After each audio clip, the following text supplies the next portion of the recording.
Gabriel García Márquez, aquí está lo que te inspira. Los lugares ya tienen su diosa coronada la vida. Mas Fermina Daza estava mudada sem uniforme escolar, pois vestia uma túnica de linho com muitas pregas que lhe caíam dos ombros feito um peplo, e tinha na cabeça uma grinalda de gardênias naturais que lhe dava a aparência de uma deusa coroada. Na sua carta desse dia, Florentina Arisa confirmou que ele tinha feito a serenata, e que a valsa tinha sido composta por ele e tinha um nome pelo qual conhecia Fermina Daza em seu coração, a deusa coroada. Então a gente vai falar um pouquinho sobre o Amor nos Tempos do Cólera, do Gabriel Garcia Marques, ou quase a deusa coroada. A música da abertura La Deusa Coronada, ela foi escrita pelo Lorenzo Dias por volta de 1949. É um merengue vallenato, no espanhol não existe, tá? É um patrimônio cultural da Unesco e esse ritmo ele é uma fusão das canções dos vaqueiros, né? Ele é característico do norte da Colômbia. É uma fusão das canções dos vaqueiros com as canções dos escravos africanos. E essa canção ela foi composta inspirada em uma paixão que o Leandro Dias teve aos 21 anos, ali quando ele vivia perto do rio Tocaimo, na região de San Diego, na Colômbia. Músicas relacionadas também com o Amor nos Tempos do Cólera é quando a Shakira escreve a trilha sonora, escreve 3 músicas para a trilha sonora do filme, feito em 2007, que muita gente fala que não é bom, tá? Então, depois vocês assistam e falam aí, eu não assisti não. Vamos falar um pouquinho do Gabriel Garcia Marques, ou Gabo, que como todo mundo conhece ele. Ele nasce em 1927, em Aracataca, na Colômbia, e ele vive a infância ali com seus avós, e é o que vai ser, né, inspiração para as obras dele futuras, né? As experiências que ele tem vivendo nessa cidade pequena e no interior, e as histórias que a sua avó conta, né? E aí ele fala que se ele é o pai do realismo mágico, então a avó dele tem que ser a matriarca, né? Porque já existia esse costume, né, dela inventar, juntar traços do fantástico com as histórias que ela contava para eles. Então é disso que ele vai tirando a inspiração para escrever as obras dele. O Gabo ganha o Nobel em 1972, e O Amor nos Tempos do Cólera foi o último grande romance dele, foi publicado em 1975. Essa edição daqui, da editora Record, que eu saiba é a única que tem, né, aqui no Brasil, mas é muito boa também. E ele começa a escrever o livro no final do seu ano sabático. Né? Em 1974 ele está tirando, depois de ganhar o Nobel, ele vai tirar um ano de folga merecida, né? Aí ele vai para Cartagena das Índias, que é uma cidade colombiana na região do Caribe, e ele usa alguns episódios, né, que já aconteceram nessa cidade como palco, né? Como ele leva para a obra isso. A cidade que já foi assolada pela epidemia do cólera no século XIX. O que é o cólera? O cólera é uma doença, uma bacteriose, provocada pelo bacilo Vibrio coma. Como é que o cólera é transmitido? Ele é transmitido com contato, né, com água ou alimentos contaminados com fezes com essas bactérias. Então, nisso você já tira que lugares com saneamento básico ruim ou sem saneamento vão ser os mais atingidos. Por isso vai ter essa epidemia tão grave ali na região da América Latina, porque era um lugar com total descaso, né? Então, você não tinha saneamento nas cidades, as pessoas viviam na miséria. Então, tudo isso contribuía para aumentar a epidemia, né? Para agravar a epidemia. E os sintomas do cólera é diarreia, desidratação. Então, a gente vai ver que ao longo do livro, o cólera vai permear o livro inteiro. Às vezes ele vai aparecer como uma doença, às vezes ele vai aparecer como uma dor, às vezes ele vai aparecer como uma paixão. Então, o amor é confundido, os sintomas do amor é confundido com o cólera. Inclusive, a gente tem algumas passagens quando os personagens estão apaixonados, que eles vão falar sobre isso, né? O médico vai falar sobre isso. Antes que Florentino Arisa lhe contasse que a tinha visto, sua mãe já o descobrira, porque ele perdeu a fala e o apetite, e passava as noites em claro rolando na cama. Mas quando começou a esperar a resposta à sua primeira carta, sua ansiedade se complicou com caganeiras e vômitos verdes. Perdeu o sentido da orientação e passou a sofrer desmaios repentinos, e a mãe se aterrorizou porque seu estado não se parecia com as desordens do amor, e sim com os estragos do cólera. O exame revelou que não tinha febre nem dor em nenhuma parte, e a única coisa que sentia de concreto era a necessidade urgente de morrer. Bastou ao médico interrogatório insidioso, primeiro a ele, depois à mãe, para comprovar uma vez mais que os sintomas do amor são os mesmos do cólera. Então a gente tem essa retratação do cólera no formato do amor. E aí o cólera também vai acompanhar a guerra.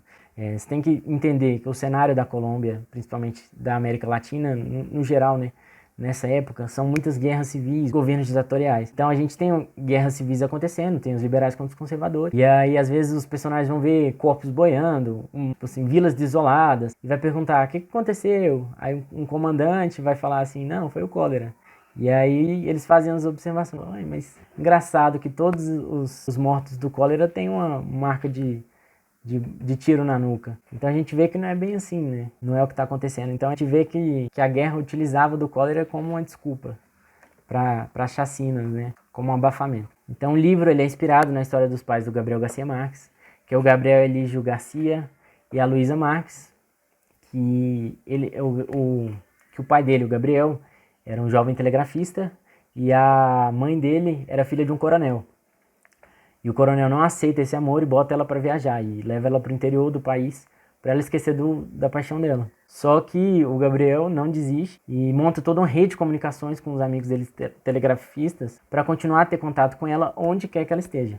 Então essa é a inspiração e esse é o contexto do Amor nos Tempos do Cólera. O livro começa a gente acompanhando um dia na vida do Dr. Juvenal Urbino, um jovem no auge dos seus 81 anos, e ele vai visitar um amigo que faleceu. E é muito engraçado, porque ele é um médico, mas só chamam ele quando alguém morre, entendeu? Então ele não consulta ninguém, ele só chega lá para constatar, fazer atestado de óbito. E aí o melhor amigo dele que faleceu, então diante disso ele vai começar a se atormentar muito com essa iminência da morte, porque ele sabe que ele vai morrer, ele já tá velhinho. De um jeito muito trágico, ele acaba mesmo falecendo. Como todo velhinho não aguenta uma queda, ele acaba caindo e falece. E aí o livro vai mostrar pra gente como que era o casamento do Dr. Juvenal Urbino com a sua esposa, Firmina Daza. A gente vê que é um típico casal, eles casaram sem se amar, mas que eles se amam e que são felizes, eles aprendem a ser felizes no casamento. E aí no dia do enterro, ela tá lá sofrendo o luto, muito triste com a perda, né? Que ela descobre que realmente amava muito, descobre que que eles perdem muito tempo com briguinha besta, que era muito feliz no casamento, que ela nunca vai achar alguém igual ele. E chega um cara lá e vai falar para ela o seguinte: Firmina, esperei esta ocasião durante mais de meio século, para lhe repetir uma vez mais o juramento de minha fidelidade eterna e meu amor para sempre.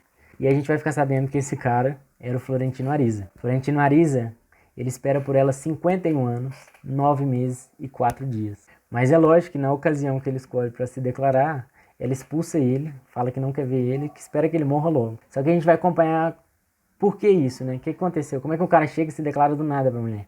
Então a gente vai acompanhar que eles tiveram um romance quando eles eram jovens, mas que o pai dela não aceitava. Então o pai dela manda ela pro interior do país para ver se ela esquece ele. E aí, como é inspirado na história dos pais do Gabriel Garcia Marques, o Florentino Ariza era um telegrafista. E aí ele faz essa rede de comunicações para continuar conversando com ela nos 2 anos que ela passa no interior para esquecer ele. Então ela não esquece, né? Lógico. É escondido do pai dela, eles continuam conversando e combinam de casar. E já tem tudo pronto. Quando chegar, ele vai falar com o pai dela e eles vão casar. Só que aí, quando ela chega, eles se encontram e ela dispensa ele. E aí ele conhece o cólera na forma do amor, né?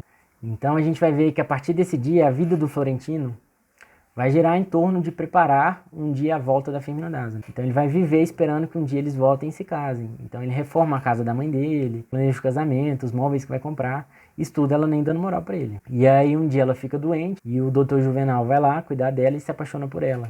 E o pai dela, que não aceitava ela com ninguém, vai aceitar ela com ele, porque ele é um moço, que ele era o melhor partido da cidade. Ele vinha de uma boa família e ele tinha ajudado a erradicar a epidemia do cólera na cidade.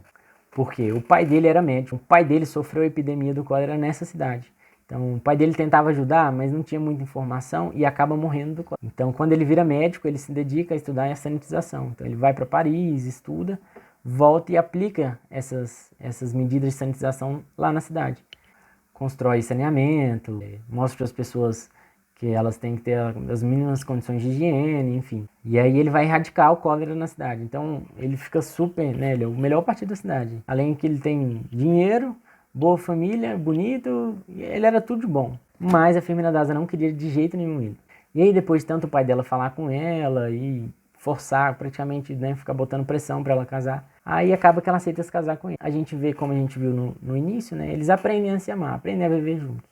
Então eles vivem um amor que não é aquele amor de paixão, aquele, nossa, amor de estou morrendo de amor, mas é aquele amor de se respeitar e cada um e viver bem, viver feliz um com o outro. Enquanto isso, o Florentino Ariza tá lá sofrendo, mas ele tem outros amores, mas ele guarda o coração dele para ela, ele nunca vai casar, ele nunca vai ter ninguém, sempre esperando ela. E ele entende, quando ela casa, que ele só vai ter ela de novo quando o marido dela morrer, que é a única chance deles voltarem a ficar juntos quando o marido dela morrer. Então ele passa isso, 51 anos, esperando o marido dela morrer. Então quando vem essa cena do funeral, ele não aguenta esperar um dia para falar para ela, né, se declarar para ela novamente, porque ele já passou 50 anos esperando isso acontecer. Isso é tão chocante. Mas o mais interessante é que mesmo apesar disso, a gente vai ver que no dia do funeral, ela vai pensar mais no Florentino do que no morto.